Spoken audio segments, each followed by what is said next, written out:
नमस्कार दोस्तों, मैं रिटायर्ड जनरल उपेंद्र द्विवेदी एक फिर से उत्तर प्रदेश की नई घटनाओं के साथ राजनीति का पहलू लेकर। और इस वक्त जब देश के एक कोने में शेर आया की आवाजें तेज हैं, तब उत्तर वो प्रदेश के गलियों में चुप्पी का एक शोर है जिसे आप न सुन पाएंगे और न कोई चैनल दिखाएगा, क्योंकि टीवी अब खिड़की नहीं रहा, पर्दा बन चुका है। आपके मन में सवाल उठेगा कि क्या बदलाव हो रहा है उत्तर प्रदेश की राजनीति में? जवाब आसान नहीं है, और अगर कोई आसान जवाब दे भी रहा है तो यकीन मानिए वो या तो सत्ता में है या सत्ता का एजेंडा पड़ रहा है।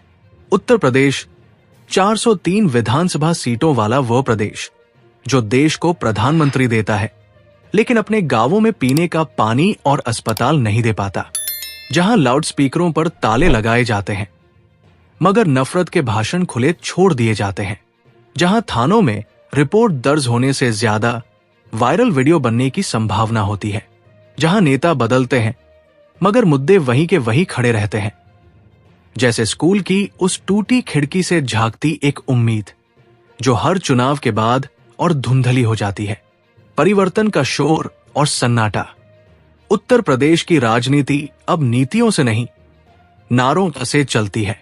पहले वादा किया जाता था कि किसानों की आय दोगुनी होगी, अब वादा किया जाता है कि विपक्ष की आवाज आधी कर दी जाएगी। नरेंद्र मोदी के सत्ता में आने के बाद यूपी में योगी आदित्यनाथ की शैली एक अलग ही प्रयोगशाला बन गई है। एक ऐसा मॉडल जो विकास के नाम पर बुलडोजर से मापा जाता है और लोकतंत्र की सेहत को गिरफ्तारियों से नापा जाता है। आपने विकास को महसूस किया होगा जब किसी पत्रकार की पोस्ट वायरल होते ही पुलिस उसके दरवाजे तक पहुंच जाती है, या जब आरटीआई फाइल करने वाले शख्स की लाश किसी कुएं में मिलती है। कभी कभी लगता है उत्तर प्रदेश अब एक राजनीतिक प्रयोगशाला नहीं बल्कि लोकतांत्रिक प्रयोगशाला है, जहां संविधान की धारा 19(1) पर रबर स्टाम्प चिपका दी गई है। नया क्या है? अब जरा बात करें उन परिवर्तनों की जो दिखाई नहीं देते मगर हो रहे हैं। इस बार चुनाव से पहले जो चुप्पी गांवों में है वो खतरनाक है। लोग बोल नहीं रहे मगर वोट जरूर बदलने वाले हैं। युवा बेरोजगार है और मोबाइल में कोचिंग गुरुजी को फॉलो करता है मगर वोट उसे देगा जो कोचिंग सेंटर ही बंद करवा रहा है।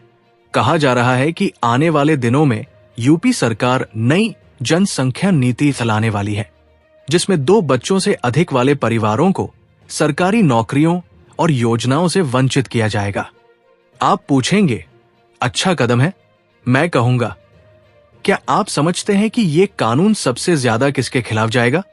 बिल्कुल वही जो सबसे गरीब है, वही जिसके पास शिक्षा नहीं, रोजगार नहीं और शायद वोटर आईडी भी नहीं। पंचायत से संसद तक एक सी भाषा।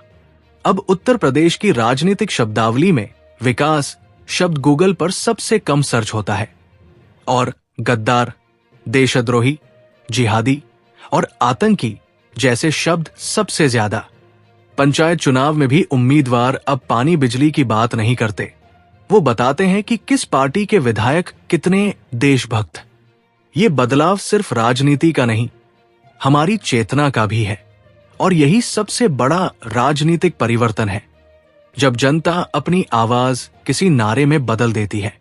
भविष्य में क्या घट सकता है? अब आप पूछेंगे, क्या आने वाला है यूपी की राजनीति में? मैं कहूंगा, इशारों में समझिए।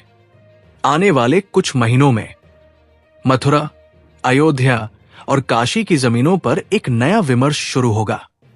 राम मंदिर के बाद अब श्री कृष्ण जन्मभूमि को राष्ट्रीय मुद्दा बनाया जाएगा। ये मुद्दा सड़कों पर भी चलेगा और अदालतों में भी।